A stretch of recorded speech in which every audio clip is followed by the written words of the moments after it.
I don't know if you caught that, but there was just a deer that ran out behind me.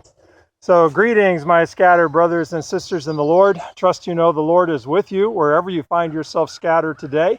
And I'm still here in Michigan, one of their beautiful trails, out for my Michigan walk. And just trust that you know that whatever you face today, so long as the Lord is with you, His presence is more than enough for whatever you might encounter, even a deer running up behind you.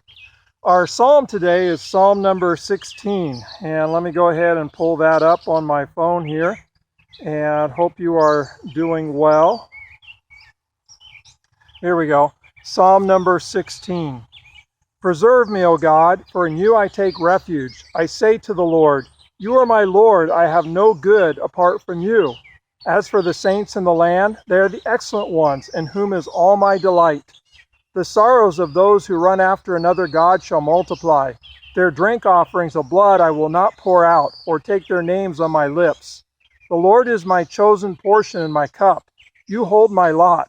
The lines have fallen for me in pleasant places. Indeed, I have a beautiful inheritance. I bless the Lord who gives me counsel. In the night also my heart instructs me. I have set the Lord always before me. Because he is at my right hand, I shall not be moved. Therefore my heart is glad, and my whole being rejoices. My flesh also dwells secure. For you will not abandon my soul to the grave, or let your Holy One see corruption. You make known to me the path of life. In your presence there is fullness of joy. At your right hand are pleasures forevermore. This is actually one of my dad's favorite psalms, and especially that last verse. You make known to me the path of life. In your presence there is fullness of joy. At your right hand are pleasures forevermore. When I think of life and I think of a path, I tend to think of decisions that have to be made. And so you make known to me the path of life. You make known to me the decisions that I need to make in order to live a right life, a full life, a joyful life, an honorable life. And we face a lot of life decisions as we journey through. But the psalmist says, even at night my heart instructs me. And I know that you're not going to abandon me to the grave. That even when this life is over here on earth, yet I won't be abandoned to the grave. We see a hint of resurrection hope here, which we have in Christ Jesus. We make a lot of decisions. The Lord guides us in those decisions when we seek him. The fact that Vaughn and I are here in Michigan at this time, it's really because we were seeking the Lord and just felt like the Lord was impressing us, no, this is the time to go to Michigan. And indeed, it has been a very significant time for us to be here.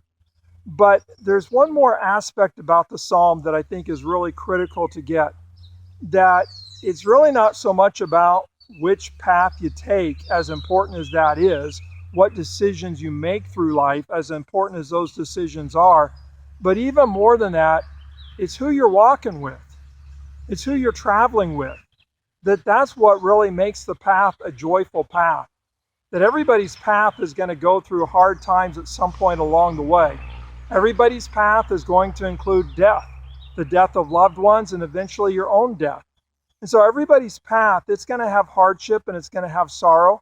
But what makes the difference is who you're walking with. And that's what the psalmist is celebrating.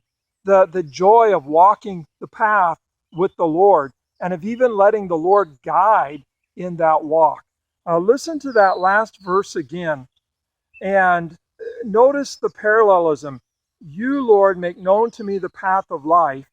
In your presence there is fullness of joy. Path of life, the presence of the Lord. In your presence there is the fullness of joy. And so, yeah, life is about making good decisions, traveling the right path, etc. But even more, it's who are you walking with? And who are you allowing to guide in that path? And the Lord doesn't just make known to us the path of life, give us a map of what we should do, but in your presence, there is the fullness of joy. When we walk with the Lord, that's where the joy comes from. And then the psalmist's last line is, at your right hand are pleasures forevermore. The relationship never ends. Eternity with the Lord. that we traveled this life with the Lord, and then on the other side of the grave, He redeems us. He doesn't allow us to see utter decay and destruction. We have the hope of resurrection, and that joy continues walking side by side with the Lord.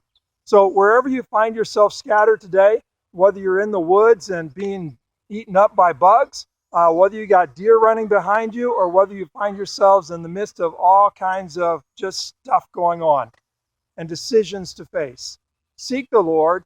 At night, He'll instruct you as well as through the day.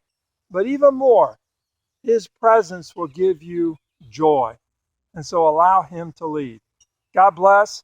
Have a great day, and walk with the Lord knowing the fullness of His joy.